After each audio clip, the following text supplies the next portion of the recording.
welcome to Yogasanas. My name is Jamie, and today we are going to be practicing Marichyasana. So Marichyasana is named after the sage Marichi, and the story of him goes that when the god Brahma was done creating the heavens and the earth, he created the Parapati. The Parapati, there's between 14 to 10 or 11 Parapati, depending what script you read about this. However, the point of it is that Marichi was the Parapati that was in charge of the creation of the sun. All the Parapati were essentially gods of creation and protectors of the earth, and so this was his role. So because he is the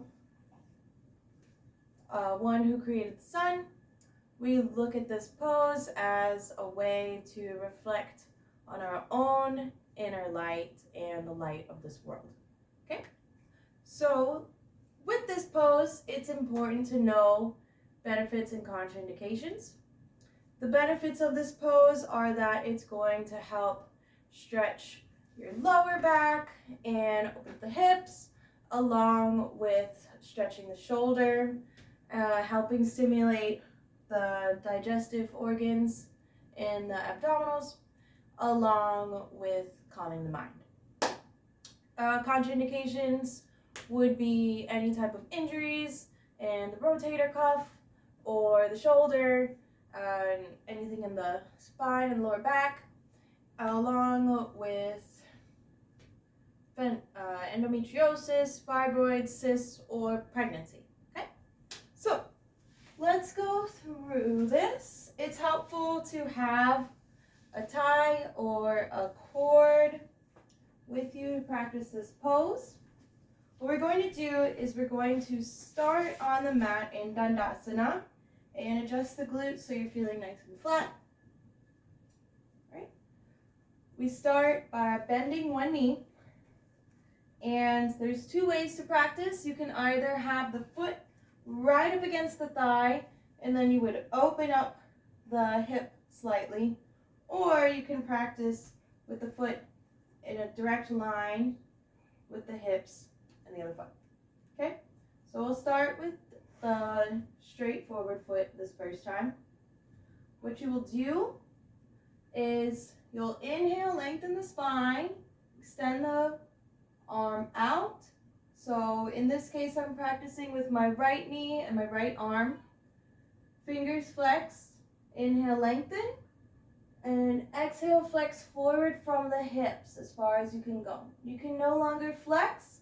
You're going to bend the elbow, swoop the thumb underneath and behind the back, and then we'll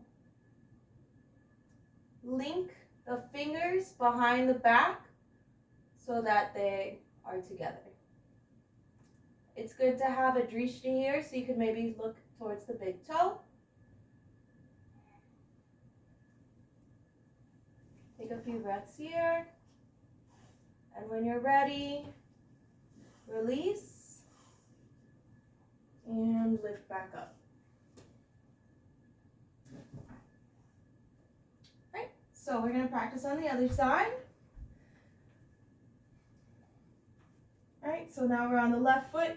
This time I'm going to bring the foot in to be right up next to the thigh, and then I'll just open up the hip a little bit to create room for my torso.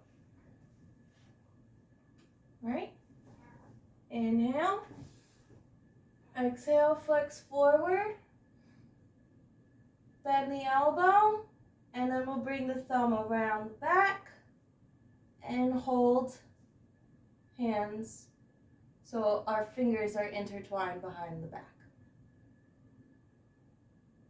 All right, we want to keep our drishti, so we'll look towards the big toe.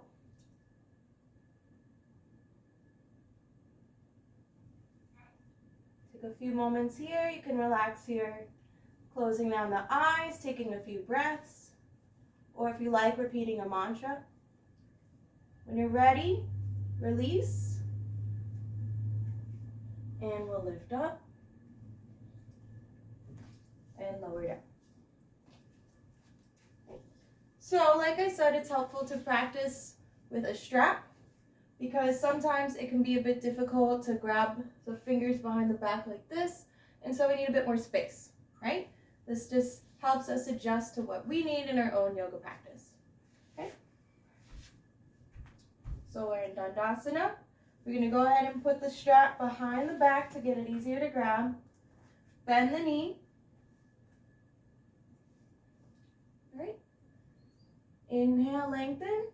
Exhale, flex forward from the hips. Bend the elbow, thumb facing down. Swoop back.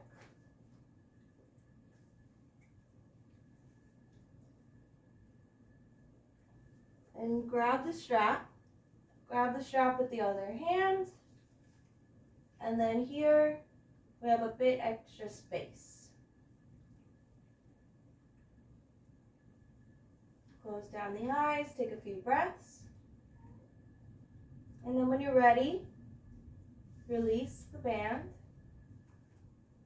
and come back up.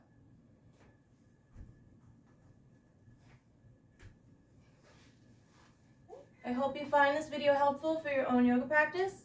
Thank you for taking the time to watch. Namaste.